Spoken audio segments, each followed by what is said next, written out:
भगवती शिक्षक प्रशिक्षण महाविद्यालय गंगापुर सिटी के ऑनलाइन क्लासेज में आपका स्वागत है। विषय अध्यापक शिक्षा,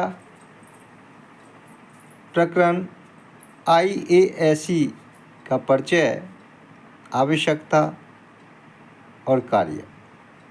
कक्षा एमएड द्वितीय सेमेस्टर। मेरा नाम doctor Lakshman Kumar Gupta, assistant professor. IASE क्या है? आप जानते हैं IASE उच्च अध्ययन के लिए एक संस्थान है जो एजुकेशन प्रदान करने का कार्य करती है। IASE का पूरा नाम institute of advance studies in education. उच्च अध्ययन संस्थान शिक्षा के लिए जो प्रदान शिक्षा करती है, उसके लिए यह इंस्टीट्यूशन कार्य करते हैं। इसकी स्थापना राष्ट्रीय नीति के अंतर्गत 1987 में हुई और इसका उद्देश्य होता है कि उच्च गुणवत्ता वाली अध्यापक शिक्षा सभी को मिले, उपलब्ध हो। हमें इनका प्रयास करके उच्च गुणवत्ता युक्त अध्यापक शिक्षा उपलब्ध हमारा इसका कार्य होता है। इसलिए IASE संस्थान उच्च अध्ययन के लिए कार्य करती है। IASE की प्रमुख भूमिकाएं कई प्रकार की है, जिसमें है अध्यापक प्रशिक्षण में नवाचार। अध्यापक प्रशिक्षण में नवाचार किस प्रकार से किया जाए? आज प्रशिक्षण महाविद्यालय बहुत से खोले गए हैं, वो सरकारी महाविद्यालय हो या निजी महाविद्यालय हो। उन सारे अध्यापक प्रशिक्षण के जो महाविद्यालय, उनमें नवाचार का जो कार्यक्रम है, जिसमें IASE की प्रमुख भूमिका रहती है। हमें उनमें किस प्रकार का प्रशिक्षण नई नवाचारों के द्वारा दिया जाए, इसके सारे प्रोग्राम IASE के द्वारा बनाए जाते हैं। अध्यापक प्रशिक्षण में नए नए नवाचारों से हम प्रशिक्षण दें, नई कौशलों को जानें। उन कौशलों के आधार पर अध्यापन के कार्य में बढ़ोतरी करने के लिए ये प्रशिक्षण हमें दिए जाते हैं, जो नवाचार के माध्यम से, नई तकनीकी के माध्यम से, नए पाठ्यक्रम के अनुसार नई योजना बना करके प्रदान की जाती है। दूसरी IASE की प्रमुख भूमिका में आता है शिक्षण विधियों का उन्नयन। हमें नवीन शिक्षण विधियों का उन्नयन करना चाहिए। विभिन्न विधियों के द्वारा, नवीन विधियों के द्वारा अध्यापक प्रशिक्षण में किस प्रकार से अध्यापक विधियों का प्रयोग करते हुए अपने कुशल अध्यापन का कार्य कर सके, ऐसी विधियों का उन्नयन करने के लिए भी ये इनकी प्रमुख भूमिका रहती है।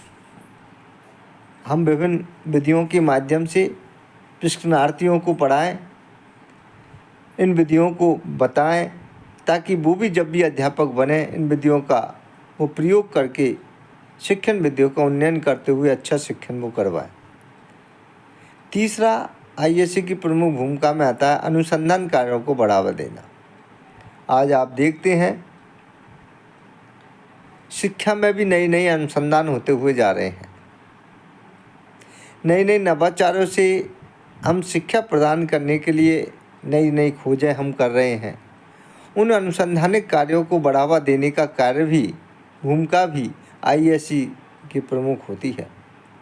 अनुसंधान के कार्यों को किस प्रकार से बढ़ावा दिया जाए, अनुसंधान कार्यों में प्रशिक्षणार्थियों की कैसे भागीदारी रहे, अनुसंधान कार्यक्रम के अंतर्गत किस प्रकार से प्रोग्राम बनाए जाए, कौन से विषय को चुनते हुए अनुसंधान कार्यों को बढ़ावा दें। इन सारी चीज़ों पर विचार विमर्श या कार्यों को बढ़ावा देने के लिए आईएससी की प्रमुख भूमिका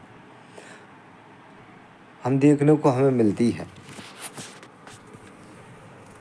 अब हम प्रशिक्षण कार्यक्रमों की बात करें तो कई प्रकार के प्रशिक्षण कार्यक्रम इसके अंतर्गत अपनाए जाते हैं, जिसमें है इन सर्विस में प्री सर्विस प्रशिक्षण। इन सर्विस जो सर्विस में चली गई, सेवा में सेवारत है, और जो सेवा में नहीं गए और प्रशिक्षण प्राप्त कर रहे हैं, उनके लिए आईएससी के बहुत ज़्यादा कार्यक्रम चलाए जाते हैं। जो अध्यापक सेवा कर रहे हैं, सेवाकालीन है, सेवारत है, उनके लिए भी प्रशिक्षण कार्यक्रम आईएससी के द्वारा चलाए जाते हैं। और जो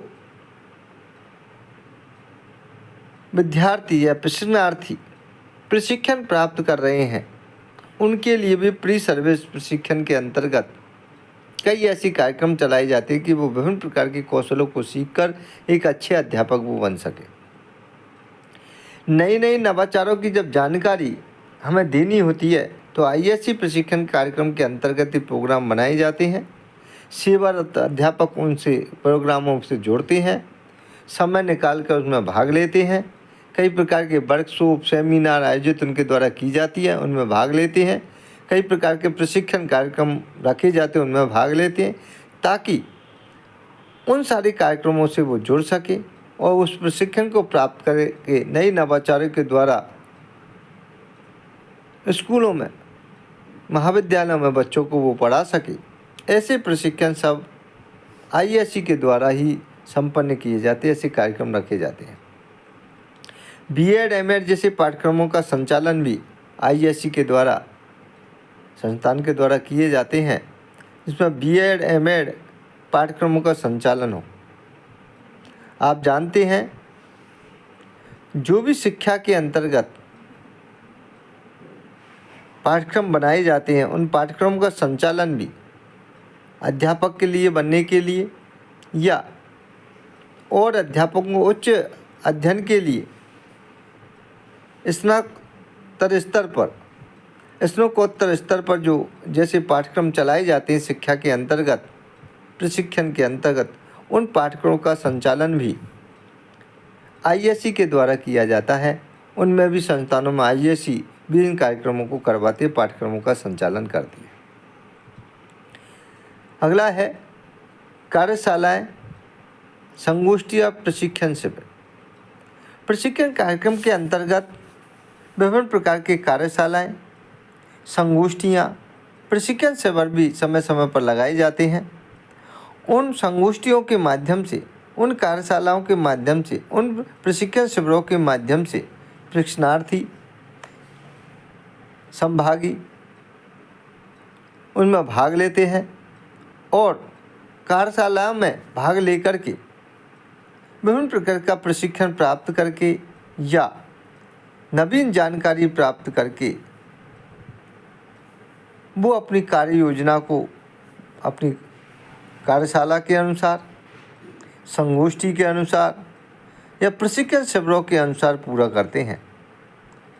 आज आप देखते हैं कई प्रकार की कार्यशालाएं आईएससी प्रशिक्षण कार्यक्रम के अंतर्गत रखी जाती है, जिसमें राज्य स्तरीय, राष्ट्रीय स्तर पर, और अगर इसको और बढ़ावा देते हैं तो हम उच्च स्तर की कार्यशालाएं के अंतर्गत हम रखते हैं, जिसमें राष्ट्रीय स्तर के प्रतिभागी उसमें भाग लेकर के अपने अपनी कार्यशालाओं में जो कौशल है उनको बताते हैं, सीखते हैं, और सीखने के पश्चात उन प्रशिक्षणार्थियों को उनका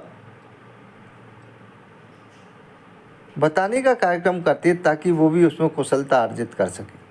कई प्रकार की संगोष्ठियाँ, जो राज्य स्तर पर संगोष्ठियाँ, राष्ट्रीय स्तर पर संगोष्ठियाँ और अंतर्राष्ट्रीय स्तर पर भी संगोष्ठियों में हम भाग लेते हैं, जिसमें कई प्रकार की जानकारी हमें मिलती है।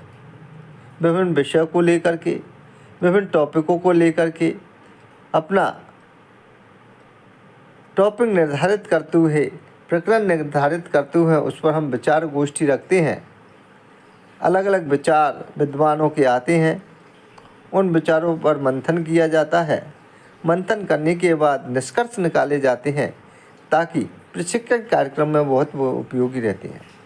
ऐसे ही प्रशिक्षण शिविर समय समय पर हमें अध्यापकों के लिए, प्री सर्विस प्रशिक्षणकालीन अध्यापकों के लिए, इन सर्विस अध्यापकों के लिए लगाए जाते हैं ताकि नई जानकारी, नवी नवाचार, नए प्रोग्राम, नए पाठ्यक्रम के बारे में उनको जानकारी मिल सके।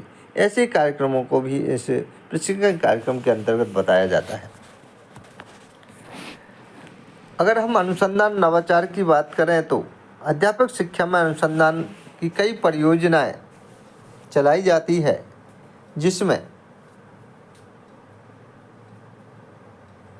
शिक्षण सामग्री का विकास में किया जाता है। शिक्षण सामग्री का विकास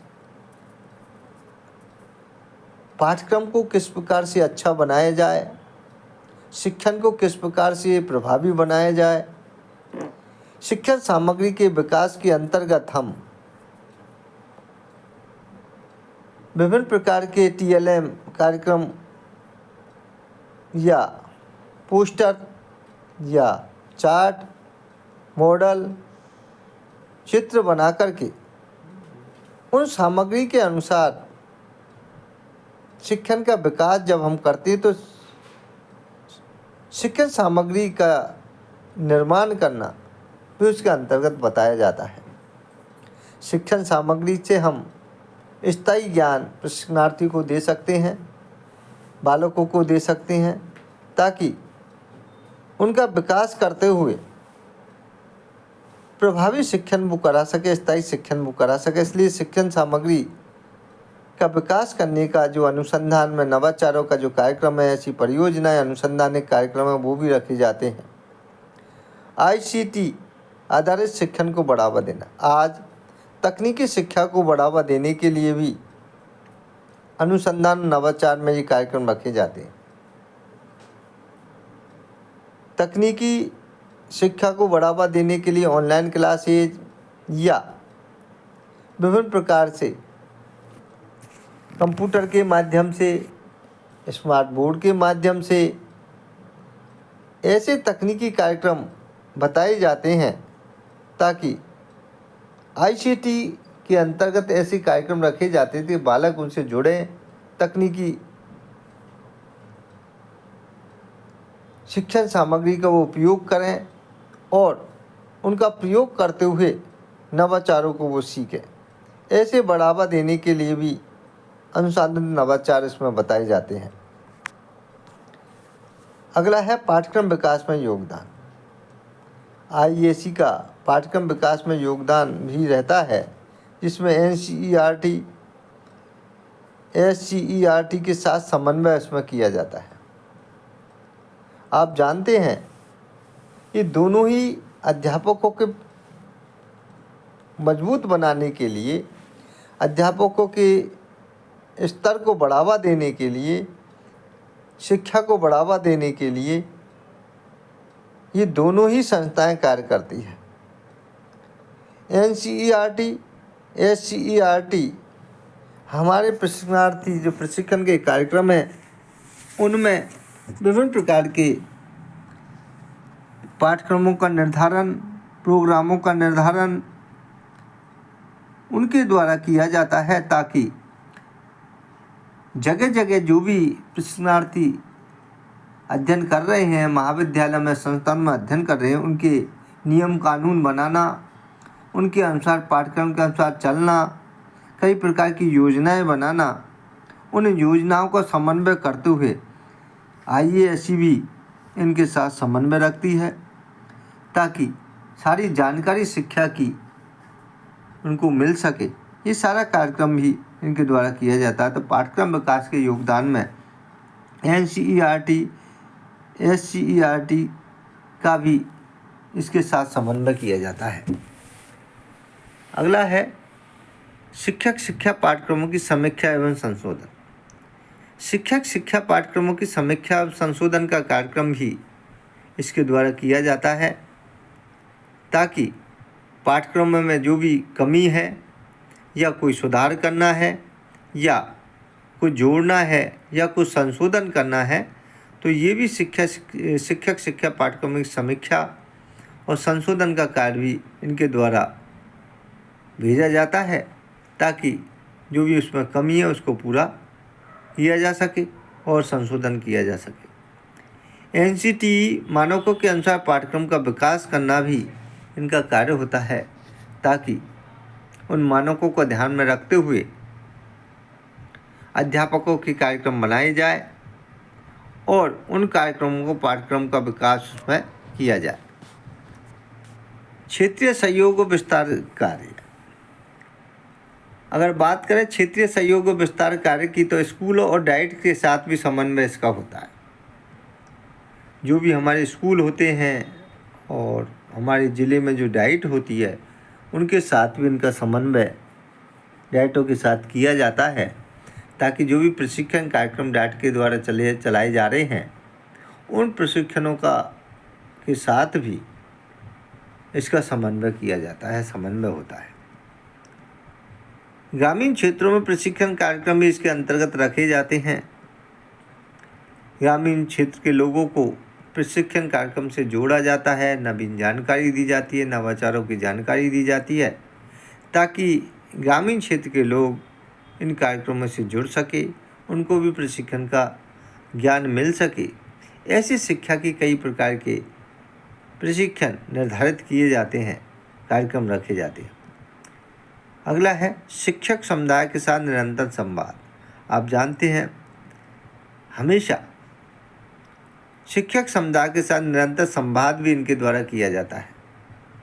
बीच बीच में कई प्रकार के ऐसे प्रोग्राम रखे जाते हैं, ताकि सभी शिक्षक समुदाय के लोग उनसे जुड़ें, उन कार्यक्रमों में भाग लें और आपस में निरंतर जो भी कमियां हैं उनमें जो सुधार करना है और कोई अपने सुझाव हो, उनके द्वारा संवाद प्रस्तुत किए जाते हैं और उसमें वो भागीदारी लेते हैं और कई प्रकार के जानकारियों से जुड़े हुए रहते हैं। चुनौती और सुधार की आवश्यकता, आप देखते हैं कई प्रकार की चुनौतियाँ भी हमारे सामने आती है और उनके साथ सुधार की भी कई आवश्यकता हमें पड़ती है, जिनमें संसाधनों की कमी आज हमें देखने को मिल रहे हैं। जगह जगह संसाधनों की कमी महाविद्यालय स्कूलों में होती है। उन संसाधनों की कमी को हम किस प्रकार से दूर करें, संसाधनों की कमियों को हम पूर्ति करें, सरकार के द्वारा कई योजनाएं चलाकर अनुदान लेकर के उन संसाधनों की कमियों को हम पूरा करें, ताकि हमारे प्रशिक्षण के जो कार्यक्रम हैं वो ठीक प्रकार से चल सके। ऐसी कई प्रकार की हमारे सामने चुनौतियाँ आती है, उन चुनौतियों का समाधान करना भी इसकी कार्य होता है, इसकी आवश्यकता होती है और हमें सुधार भी इसमें करना चाहिए। अगला है योग्य संकाय की उपलब्धता। योग्य संकाय की अनुपलब्धता हमें मिलती है। कई लोग योग्य नहीं मिल पाते, कई प्रोफेसर या लेक्चरर्स हमें